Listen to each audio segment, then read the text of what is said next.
धानी को क्या कहते हैं? एंथ्रीडियम। आपको बताया था जहाँ इयम है वहाँ एक वचन है, जहाँ इया है वहाँ बहुवचन है, यानी एंथ्रीडिया होता तो बहुवचन हो जाता। बहुत सारी धानियों के बारे में बात कर रहे हैं, अभी क्या एक ही के बारे में, एंथ्रीडियम। दूसरी जो ग्राही होगी तो उसे क्या बोलेंगे? उगोनियम।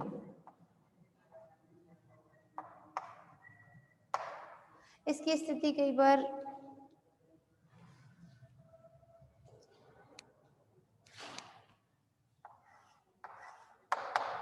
ये पूरा जाल है ना, कवक तंतु है, अब ज्यादा बेटर समझ जाएगा। ठीक, उसके बाद एंथ्रीडियम है, ये उगोनियम है। उगोनियम का मतलब ये फीमेल स्ट्रक्चर है ना, मादा युग्मक धानी। तो इनमें डायरेक्टली क्योंकि युग्मक धानी मैथुन है तो इसमें क्या होगा? दोनों धानियां ही एक दूसरे से जुड़ जाएंगी और जुड़ने के बाद यानी दोनों की भित्ति जो है वो गल जाएगी और गलने के बाद इसका केंद्रक, एक का केंद्रक दूसरे में चला जाएगा। ये एक दूसरे से जुड़ने के बाद इसकी स्थिति ये हो गई। ठीक, अब ऐसा होता है किसमें? म्यूकर के अंदर। What is mucor? Mucor is a type of fungi which causes bread, which is also known as bread mould. यानी कि ब्रेड के अंदर जो फफूंदी लग जाती है उसे क्या बोलते हैं? म्यूकर। ठीक, राइजोपस, म्यूकर, यही ज्यादातर ब्रेड वगैरह को, रोटी वगैरह को खराब कर देते हैं। ठीक है, और इनकी संरचना कैसी होती है? पिन, आलपिन की जैसी होती है। ठीक, तो इसलिए इन्हें पिन मोल्ड भी कह देते हैं, पिन हेड फंगस। फंगस एक वचन होता है और फंजाई बहुवचन होता है। ठीक, तो FUNGUS हो या FUNGI हो, दोनों ही कवक हैं। ठीक, दोनों का ही मतलब कवक होता है। अब उसके बाद अगला आता है स्पर्मेटाइजेशन। स्पर्मेटाइजेशन का मतलब होता है अचल पुमुणु युग्मन। अचल यानी कि कोई भी चल अवस्था नहीं है, यानी कि उसके अंदर फ्लैजिला नहीं होगी। अचल पुमुणु। पुमणु का मतलब क्या होता है? नर संरचना है। नर युग्मक जो है वो अचल है, लेकिन फिर भी क्या कर रहे हैं? युग्मन कर रहे हैं। जब अचल है, भाई देखो सीधी सी बात है, मादा युग्मक तो मुख्य तौर पे ज्यादातर जातियों में, प्रकृति में कहीं भी देखिए ज्यादातर यही होता है कि जो अचल अवस्था में होते हैं वो मादा युग्मक होते हैं। ठीक, अब जब मादा युग्मक अचल अवस्था में है तो यहाँ ये स्थिति बन रही है कि नर युग्मक भी अचल है। जब यही अचल है तो फिर जाएंगे कैसे युग्मन के लिए? तो इसके लिए इनको कोई ना कोई फैक्टर यूज करना पड़ेगा, कोई ना कोई कारक होगा। और वो कारक क्या होगा? वायु हो, जल हो, या फिर कीट के द्वारा हो। यानी कि कोई कीड़ा कहीं किसी सतह पर बैठ गया, वहां पे फंगस उग रही है, तो उसके पंखों में कोई बीजाणु लग गया, अब वो दूसरे में जाएगा। जब दूसरे फंगस के ऊपर जाएगा या उड़ता हुआ जाएगा तो झड़ गए, तो जो बीजाणु झड़े वो अपना केंद्रक जिस के ऊपर गिरेंगे, जिस माइसिलियम के ऊपर जो बीजाणु बने हुए हैं उस पर गिरेंगे, तो अपना वहां पर केंद्रक दान देते हुए जाएंगे। ठीक है, तो जो ग्रहण करेगा उसे क्या बोलेंगे? एक्सेप्टर, है ना, ग्राही। और जो दाता होगा वो अचल है, लेकिन जा किसके द्वारा रहा है? या तो हवा से उड़ते हुए जा रहा है या फिर पानी में तैरते हुए जा रहा है। तो इसमें युग्मन के लिए वायु, जल या फिर कीटों के द्वारा क्या होता है? पुमुणु का गमन होता है। और पुमुणु का गमन कहाँ तक होगा? मादा युग्मकों तक होगा। मादा युग्मकों तक होगा। ठीक, अचल पुमुणु के बाद अब इसको बोलते हैं स्पर्मेटाइजेशन इंग्लिश में, है ना। तो ये हो गया क्या? मोटाइल गैमीट्स और कॉप्यूलेशन। ठीक, यहाँ हो गया गैमीटेंजियल कांटेक्ट, ये हो गया गैमीटेंजियल कॉप्यूलेशन। ठीक है, या कोर्स। उसके बाद अगला आता है अपने सामने कायिक। अब आप कहेंगे आप लैंगिक जनन की विधियों में कायिक कैसे पढ़ने को मिल रहा है ना। देखो, लैंगिक जनन का मतलब, कायिक जनन का मतलब क्या है? कि कोई भी भाग जो है शरीर का वो टूट जाए और उसके बाद नए जीव का निर्माण कर ले, वो तो हो गया कायिक। लेकिन यहाँ पर क्या है? पूरे माइसिलियम कवक तंतु में से कोई भी भाग एक में से निकला और दूसरे के किसी भी भाग में से निकले हुए बीजाणु से जाकर के जुड़ गया, एक ने दूसरे को अपना केंद्रक दान किया, बना। यहाँ स्पेशल कंडीशन इसलिए है क्योंकि युग्मक युग्मक युग्मक शब्द आ रहा है और यहाँ भी पुंबड़ू आ रहा है, यानी कि पुंबड़ू क्या होते हैं, नर युग्मक होते हैं। यहाँ अब तक जो आपने पढ़ा वो क्या पढ़ा, युग्मक पढ़ा। तो युग्मक किसमें बनेंगे, विशेष संरचना में बनेंगे। उस विशेष संरचना को क्या कहेंगे, युग्मक धानी बन कहेंगे। लेकिन कायिक लैंगिक जनन की विशेषता हो गई। यहाँ पर क्या है कि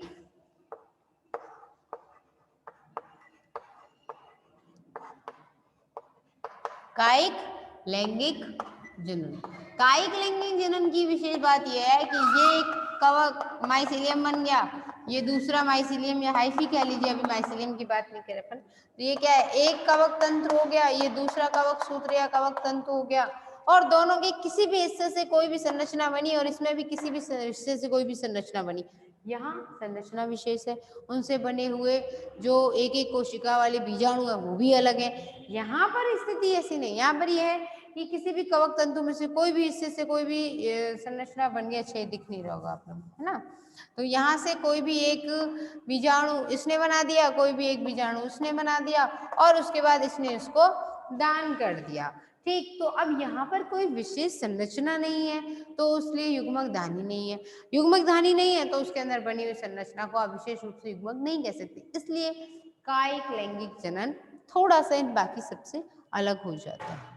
There is no special structure.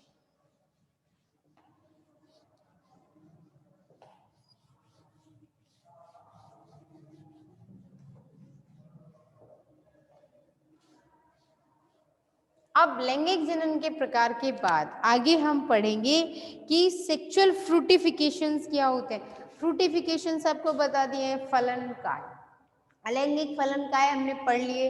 अब उसके बाद पढ़ेंगे लैंगिक फलन काय।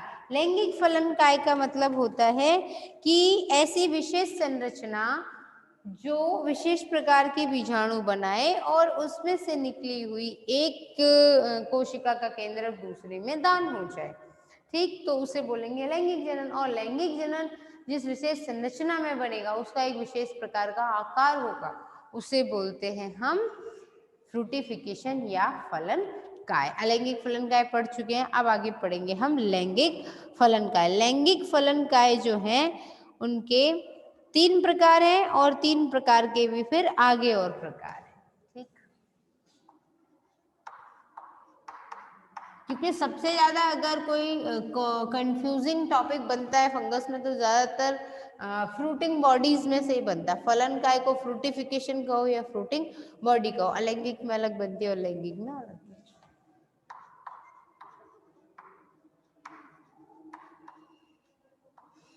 लैंगिक फलन 3 प्रकार होते हैं। सबसे पहले oospore।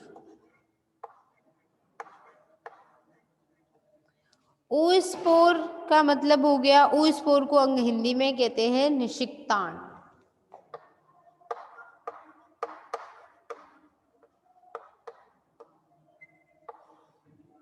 निषिक्तांड के बाद अगला इसको बोलते हैं, ये एक तरीके से गैमेटेंजियल कांटेक्ट ही करेगा। और दूसरा होता है, यानी कि इसमें जैसे oospore में आपने पढ़ा कि आइसोगैमस, एनाइसोगैमस एंड उगैमस टाइप का। उगैमस में क्या होता है, मादा संरचना अचल होती है और साइज में बड़ी होती है। नर संरचना थोड़ा सा युग्मन मतलब मोटाइल होगी, युग्मक और क्या होगा, साइज में छोटा होगा, तो वो हो गया उगैमस टाइप का। तो वही स्थिति यहाँ है, उसी को क्या बोलेंगे, निषिक्तांड। यानी oospore किसमें बनेगा, अचल और बड़ा मादा युग्मक संरचना में बनेगा, तो उसको क्या बोल देंगे, oospore जिसमें बनेगा निषिक्तांड।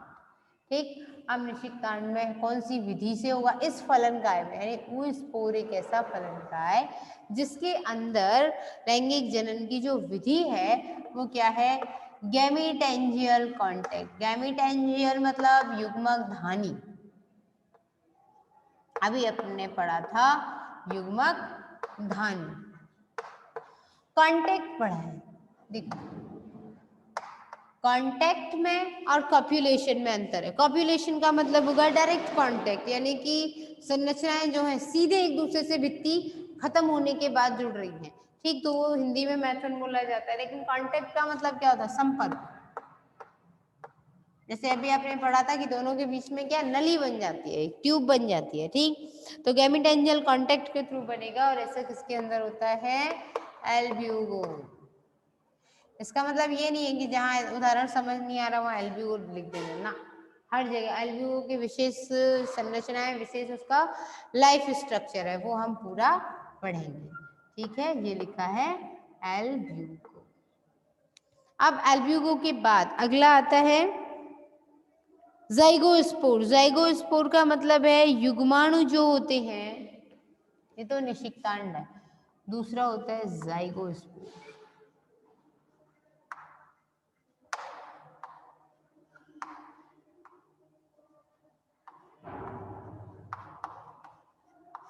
युग्मक अणु जो होंगे वो कैसे? संकोशिकीय प्रकार के अंदर पाया जाता है, यानी कि यहाँ पर तो स्थिति क्या है? अगुणित है, यानी गुणसूत्रों की संख्या आधी है, लेकिन यहाँ अर्धसूत्री विभाजन हो गया, उसके बाद दोनों जुड़ गए, जुड़ने के बाद क्या होगा? युग्माणु 2n द्विगुणित अवस्था आ गई। द्विगुणित अवस्था के बाद जो माइसिलियम बनेगा वो पटहीन हो गया, यानी बीच में केंद्रक ही केंद्रक फैले हुए हैं, कहीं कोई भित्ति या पट का निर्माण नहीं है। तो आपको पहले भी बताया था सारे केंद्रक जो है वो सब समसूत्री विभाजन के द्वारा बने हुए हैं। तो ऐसी स्थिति किसमें देखने को? ऐसी स्थिति को क्या कहते हैं? संकोशीय, यानी सारी कोशिकाएं साथ साथ है, ठीक, ना कोई भित्ति निर्माण है ना ही कोई पट निर्माण है। तो संकोशीय स्थिति के बाद अगला आ जाता है संकोशी की स्थिति किसमें देखने को मिलती है? ज़ाइगोमाइसीटीज फैमिली कुल के अंदर। ज़ाइगोमाइसीटीज फैमिली के अलावा हम इसका एग्जाम्पल दूसरा लेते हैं, उसका एग्जाम्पल एग्जैक्टली देखें तो म्यूकर होता है। देखो जैसे कि सैक्रोमाइसीस सेरेविसी क्या है? यीस्ट का वैज्ञानिक नाम है ना, तो उसकी अपने आप में एक फैमिली है। इसी तरीके से म्यूकर की अपने आप में एक फैमिली है। तीसरी आती है सबसे ज्यादा पूछी जाने वाली जो है वो है एस्कोकार्प। यहाँ तो युग्माणुओं की बात हो रही थी, अब आती है एस्कोकार्प। एस्कोकार्प ऐसा फलनकाय है जिसको आकृति और आकार के आधार पे संरचना को देखते हुए 3 और प्रकारों में बांटा जाता है, ठीक है। अब उसमें फल जो संरचना बनेगी, यानी कि कवक के फफूंद का जो माइसिलियम है, जो तंतु निकल रहा है, उस तंतु के ऊपर एक ऐसी विशेष संरचना बनेगी और उस संरचना की आकार अलग अलग होंगे, चाहे वो फ्लास्क के आकार की हो, चाहे वो गोल हो, या फिर वो गद्दी के आकार की हो, ठीक है। 3 प्रकार से देखने को मिलती है। सबसे पहले लेते हैं, 4 प्रकार से देखने को मिलते हैं। सबसे पहले लेते हैं क्लिस्टोथीसियम। ये कई बार ऐसे पूछ लिया जाता है कि क्लिस्टोथीसियम जो है वो लैंगिक प्रकार का फलनकाय है या अलैंगिक? तो कैसा है? लैंगिक। और लैंगिक में भी कैसा है? एस्कोकार्प, यानी गोलाकार फलनकाय जब बने तो उसको क्या कहते हैं? क्लिस्टोथीसियम। ऐसा फलनकाय जिसका आकार गोल होता है, उसके अंदर जब बीजाणु बनते हैं तो उसे क्या बोलेंगे? क्लिस्टोथीसियम। दूसरा आता है फलनकाय पेरिथीसियम।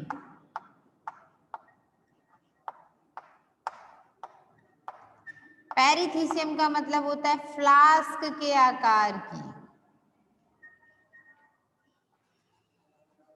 गंदा फ्लास्क बनता है, ठीक, फ्लास्क के आकार की। ये कोई जरूरी नहीं है इतना ही बड़ा हो, ये इस आकार में भी हो जाता है जैसे, ठीक। तो ये फ्लास्क के आकार की क्लिस्टोथीसियम हो गई गोल आकार की, पेरिथीसियम हो गई फ्लास्क के आकार की। अगली आती है एपोथीसियम।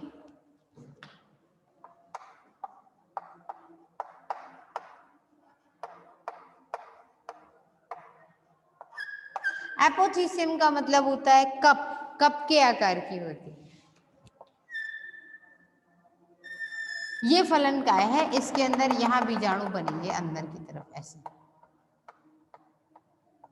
अंदर अंदर जब बीजाणु बनेंगे और फिर बनने के बाद वो मुक्त होंगे। अब वो डिपेंड करता है किसी भी मेथड से, गैमीटेंजियल कांटेक्ट हो या गैमीटेंजियल कॉप्यूलेशन हो या फिर स्पोर कांटेक्ट हो या स्पोर कॉप्यूलेशन हो, वो डिपेंड करता है मेथड जो भी है, लेकिन वो बंज संरचना के अंदर रहे, उस संरचना की संरचना कैसी है, कप की जैसी है, जस्ट लाइक द कप। और जरूरी नहीं हमेशा सीधा ही हो, कई बार कुछ पौधों में उल्टे कप भी बनेंगे। जैसे आपको बताऊं, जैसे कि ये पत्ती है पौधे की, तो उसमें एक तो अपर सरफेस हो गया, एक लोअर सरफेस हो गया, तो ऊपरी सतह के बजाय नीचे वाली सतह पर ऐसे कप जैसी संरचना बन गई, और इस संरचना के अंदर यहाँ पर जो है वो बहुत सारे बीजाणु लगे हुए होंगे। ठीक, और एपोथीशियम के बाद अगली आ जाती है स्यूडोथीसियम। स्यूडो का मतलब होता है आभासी। स्यूडो की स्पेलिंग पी से ही शुरू होती है। स्यूडोथीसियम कहिए या इसे कहिए आभासी।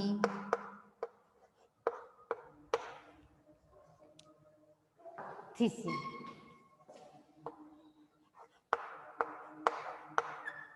ये एक ऐसा फलनकाय है, यानी ये फलनकाय जैसा दिखता है। यानी कि क्या होगा, गद्दी होती है कवक जाल के अंदर, और गद्दी में गुहा होगी, गुहा मतलब उसमें हॉलो एरिया होगा, खोखला हिस्सा होगा, और उसके अंदर फिर एक विशेष संरचना होती है। जैसे कवक जाल की गद्दी है, बहुत सारे कवक जाल आपस में जुड़े हुए हैं। ठीक, ये आपस में ऐसे जुड़े हुए हैं।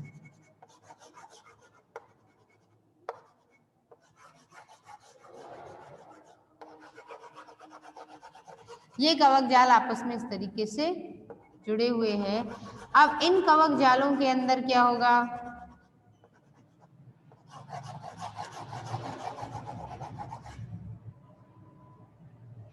ये कवक जाल है, इन कवक जालों की एक गद्दी बनी हुई है, यानी कि एक के ऊपर एक लेयर जैसी बन गई है ना, काफी सारा थोड़ा थिकनेस आ गई उसमें।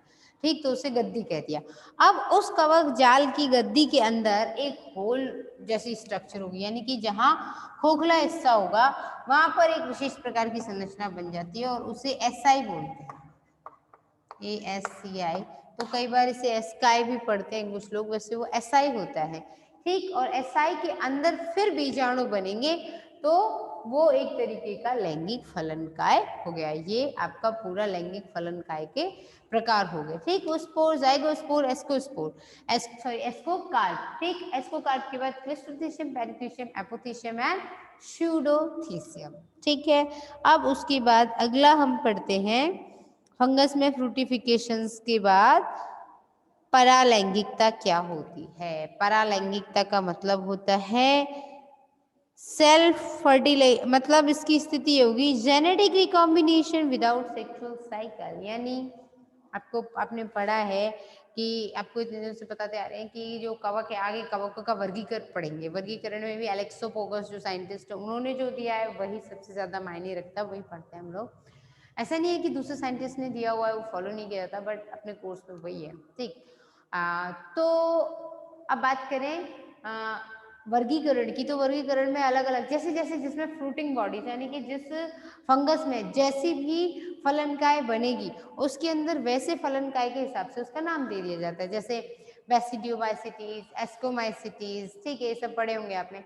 एक है जिसमें लैंगिक जनन नहीं पाया जाता, उस टेम्परेरी जो क्लास बनी उसको हम क्या बोल देते हैं, उसे बोलते हैं ड्यूटेरोमाइसिटीज। ड्यूटेरोमाइसिटीज का मतलब होता है जिसमें अलैंगिक जनन पाया गया। अलैंगिक जनन का मतलब क्या होता है, नर मादा संरचना से कोई लेना देना नहीं है। फिर से एक बार समझा देती हूँ आपको कि ऐसी संरचना, वो ऐसा जीवन काल, किसी भी जीव का ऐसा जीवन काल जिसमें कभी भी अर्धसूत्री विभाजन नहीं पाया जाता है, उसमें क्या बोल दिया जाएगा, अलैंगिक जनन। ठीक, अगर अर्धसूत्री विभाजन जीवन की किसी भी अवस्था में तो वो लैंगिक होता है। लेकिन हमेशा जेनेटिक ट्रांसफॉर्मेशन, यानी कि लैंगिक जनन से फायदा क्या है, ये है कि एक जीव का केंद्रक दूसरे जीव से जुड़ेगा। जब एक जीव का केंद्रक दूसरे से जुड़ेगा तो एक के अंदर गुणसूत्रों हैं, गुणसूत्रों के अंदर डीएनए होता है, डीएनए के टुकड़े को जीन कहते हैं, और जीन के द्वारा जो बनता है उसे प्रोटीन कहते हैं। ठीक, अब एक की प्रोटीन दूसरे के साथ जुड़ गई तो जब दोनों के प्रोटीन जुड़ेगी तो एक विशेष प्रकार की संरचना यानी कि एक वेरिएशन आ जाता है। ठीक, अब वेरिएशन की स्थिति में क्या होगा? अब वेरिएशन की स्थिति में लैंगिक जनन इसीलिए होता है क्योंकि अलग अलग वो आ जाए। ठीक है, अब हम बात करें कि अलैंगिक जनन किसे कहेंगे?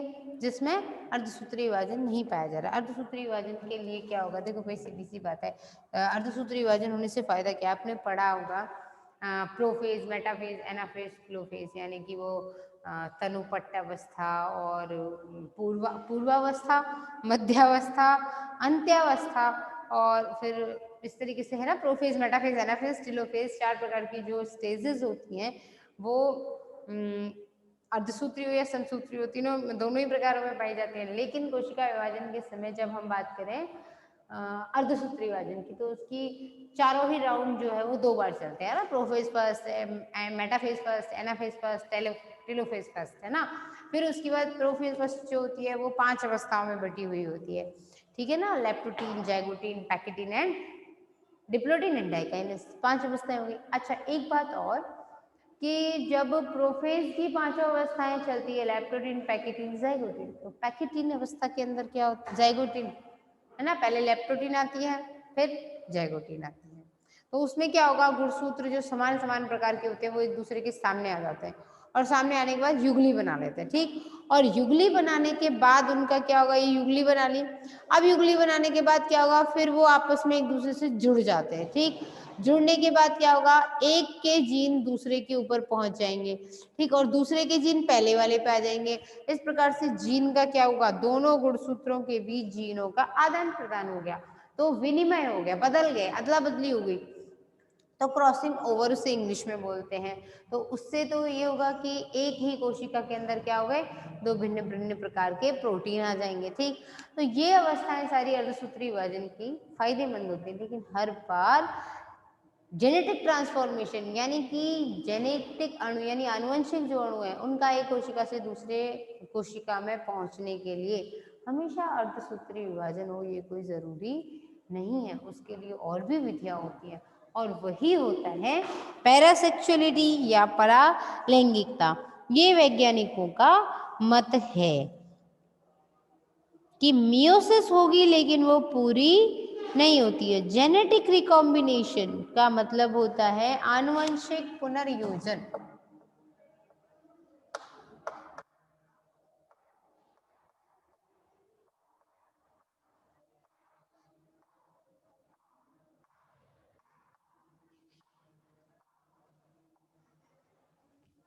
जेनेटिक रिकॉम्बिनेशन जब बिना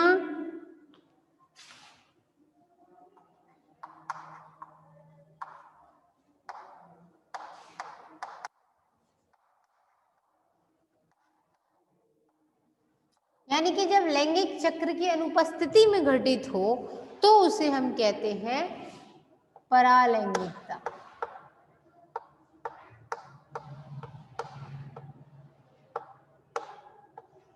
ये कई बार पूछ लिया जाता है, उसमें क्या होता है? पैरासेक्सुअलिटी।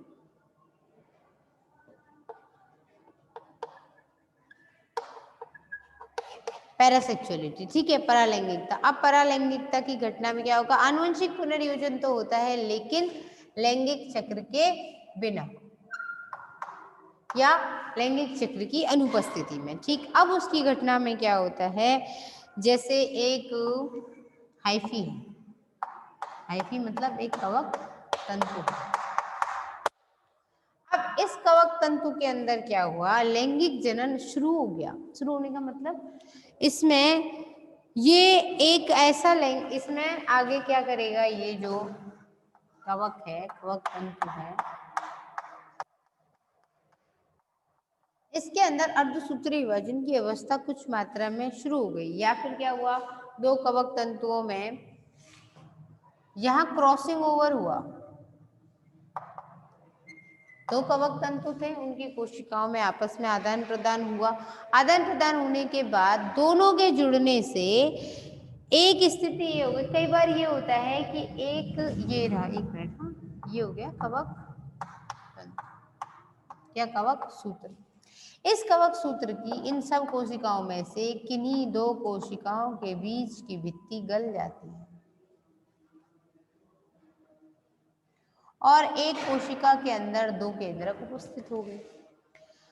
भाई देखो इसमें क्या है, हर एक कोशिका के अंदर एक एक केंद्रक है। इसमें क्या है, यहाँ पर एक एक कोशिका के अंदर एक एक केंद्रक नहीं है, दो कोशिकाएं, कोई भी तो ले लीजिए आप, ये कोई सी भी जो आप इच्छा करें, ठीक, आपकी मतलब कवक की इच्छा करे, है ना, उसमें होता है ऐसा कि कोई भी दो कोशिकाओं में से दो कोशिकाओं के बीच की भित्ति गल जाती है। गलने के बाद दोनों कोशिकाओं के केंद्रक जो है वो एक कोशिकीय हो गए इस टाइम पे।